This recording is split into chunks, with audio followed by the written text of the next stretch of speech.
Hey everyone, it's Holly and welcome to the first official giving video. So I already posted my introduction, but now we are going to talk about what I did for the month of January to give back. So this was something that I did with my family, and before I explain what we did, I want to kind of talk about the idea of what we did and how maybe you can put it into your life. So what this is to me is like giving through crafting or creativity.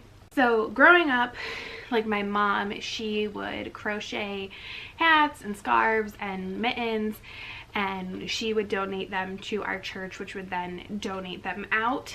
And I think that's something that is really easy for you to do. Yarn is super cheap, so, and you can always find it on sale.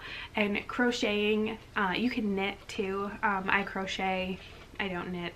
Also, I can only crochet like super basic, so things like scarves and blankets, but those are super easy. Those are things that are needed.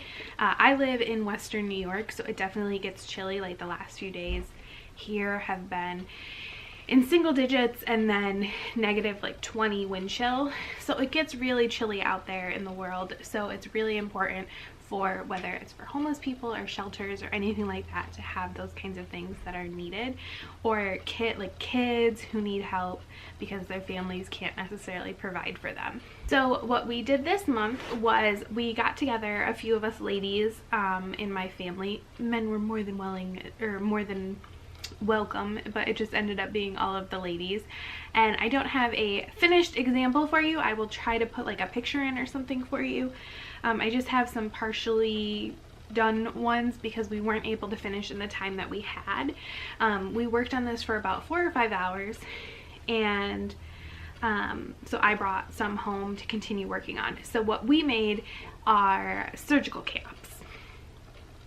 So one of our local hospitals, so I actually live in Rochester, New York, so we have Golisano Children's Hospital here. And although I read when one of my aunts posted this on Facebook, somebody else in my family had said that when she had surgery at a different hospital, they offered her a special cap as well, even though she was an adult. So it looks like this is not just something people do for children's hospitals, which is awesome.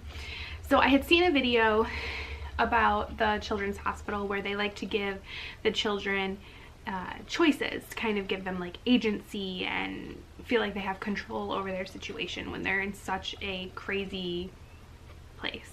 So like, do they want to wear chapstick in the surgery? Like, what kind of surgical cap do they want instead of just wearing like the plain ones? So you can make and donate surgical caps. So these are like partially made ones, and I'm not sure if it would help you if you happen to be in Rochester, New York, then you can totally donate them. I will find the instructions on how to do this and put them in the description below as well. So you do need to be able to sew, like to have a sewing machine that does like a zigzag stitch, which pretty much any modern sewing machine should be able to do. And then you need fabric. So we used a combination of fabric that women in my family already had, and then I know my stepmom did go out and buy some. You need elastic, and technically that's all you need, and then obviously your sewing stuff. So you need like scissors and everything. So basically what you do is you cut your fabric into circles. I can't quite remember what the size was that these were supposed to be, but they are circles. And then we pinned them. That was my main job yesterday because we only had 3 sewing machines. So you pin them in, and then you sew them almost closed with a zigzag stitch, and then you feed the elastic in and then seal it shut, and then you have a super awesome surgical cap. So like, for example, we have like some frozen fabric. So these are not all of them. We ended up making, I think we completed like 20, and we kind of assembly lined it. So like 2 of my cousins were cutting and then doing the elastic. My cousin and I, another cousin and I, were doing the pinning, and then my 2 aunts and my stepmom were doing the sewing. So we were able to finish, I think 20. There was like 5 that still needed to be like finished off, like the elastic were in them, they need to be finished, and then I think there was like maybe 10 that needed to be sewed, elasticed, and finished, and then there were like 20 more that were this far along. So a few of us took them home and are going to finish them, and then like I will give my finished ones, I have to go buy some elastic, and we just use 1/4 inch elastic because that's what keeps it sealed, and I will take these to my stepmom and she will turn them in. And we still have tons of fabric, so we're talking about doing this again, which will be awesome because they're always going to need these because they will sanitize them and stuff, but they are not reusable. So I have heard that sometimes the kids can go home with them if they want, like if they want to take them home, but they're one-time use for sanitary reasons, so they're always going to need them. So even if we take them 50, that's going to be gone in 50 surgeries, you know, and that unfortunately could be pretty fast. So I'll just quickly show you what we like, the fabric, just because I think it's fun and it was exciting. So these are just the ones that I have. So like I said, we have this frozen one, we have this, which is white with a bunch of handprints on it, which this fabric is super old. My aunt has had this forever. It's she made my cousin's outfits of this in like the early 90s, but it is like super soft. We have this super pretty jasmine one, like a bunch of girls. I think all of mine, yeah, I have 2 of these. This is girly and everything. We did have other ones, like we had Donkey Kong, Paw Patrol, like a sugar skull, did some bunnies. That one was really cute. I really liked that one.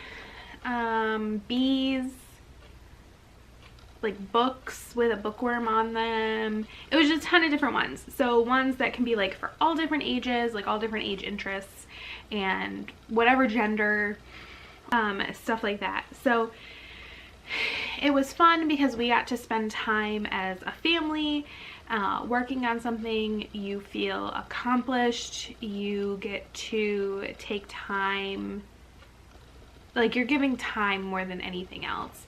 And like we each brought a dish to pass, so we stopped at some point and had like a little lunch together, which was great. We were able to share stories, and you know, that's just so much fun. And like my one cousin brought her, she's 4, her 4-year-old with her, and then we were at my other cousin's house and she has like a 10-month-old. She was there, and so like it's great for them to see these kinds of things. Like I know the 11-month-old doesn't get it, but like this will be, hopefully will be a part of her life, is seeing us getting together, being a family, and giving back as a family. And that, I hope this gave you some suggestions on things you can do to give back. Like I said, I will leave some instructions and stuff like that down in the description box below. Thank you so much for watching. If you have any suggestions or ideas for ways to give back, feel free to leave those down in the comments below. And thank you so much for watching. Bye!